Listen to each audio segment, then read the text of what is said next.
Guitar chords are the building blocks for songs. Now, some chords will sound happy, some chords might sound a little sad, and others might pose a bit of a question.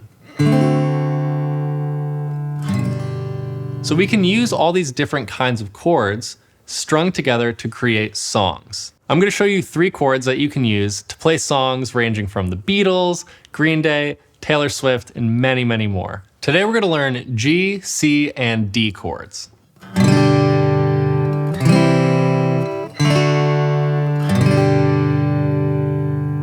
So let's start with the G chord.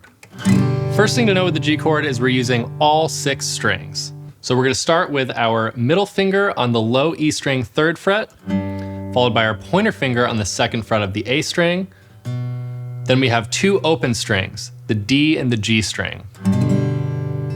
Now we have the remaining 2 strings, the B and the E, we're going to have on the 3rd fret with our ring finger, B string 3rd fret, and pinky, E string 3rd fret. And there's our G chord. Now, moving on to our C chord, we're only using 5 strings here, right? Our G chord, we used all 6 strings. C, we're only using 5 strings. So we're gonna neglect the low E string. We're not gonna play that string. Only A string and down. So to build our C chord, we have our ring finger on the 3rd fret of the A, followed by our middle finger on the 2nd fret of the D. Then we have an open G string, followed by 1st finger on the 1st fret of the B string, and then an open E string.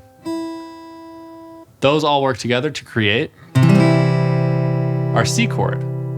Now, you might be accidentally strumming that low E string. It might sound like this.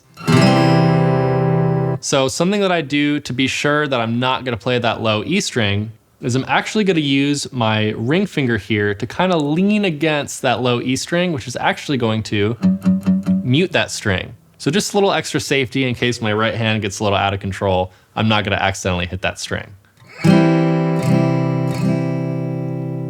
Last but not least, the D chord, we're only using the top 4 strings. So we're gonna not play the low E or the A string. We're only strumming from the D string and lower.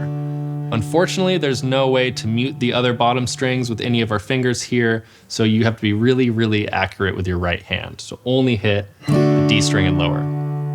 So to build our D chord, we have an open D string, followed by 1st finger on the 2nd fret of the G string, followed by our ring finger here on the 3rd fret of the B string, and then lastly, we have our middle finger on the 2nd fret of the high E string. And that gives us our D chord.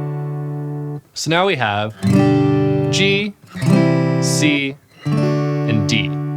One little technique thing I want to point out, moving between these 3 chords might be a little tricky at first. So if you can, try making the movements as minimal and as small as possible.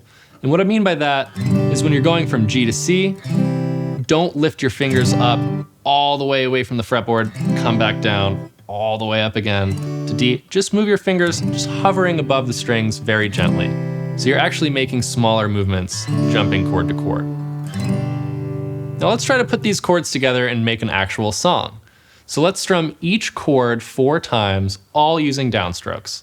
So we'll start on G, we'll go 1, 2, 3, 4. Now we're gonna switch to our C chord, same thing. 1, 2, 3, 4.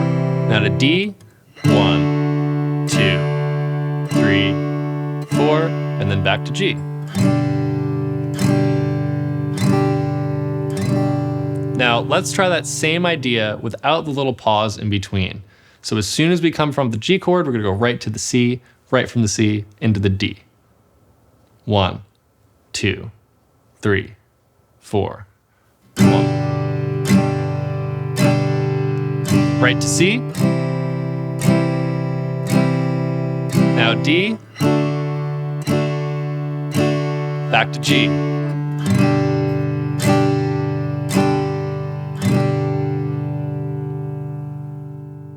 These 3 chords are used in so many popular songs, it is absolutely crazy. You can already play thousands of songs.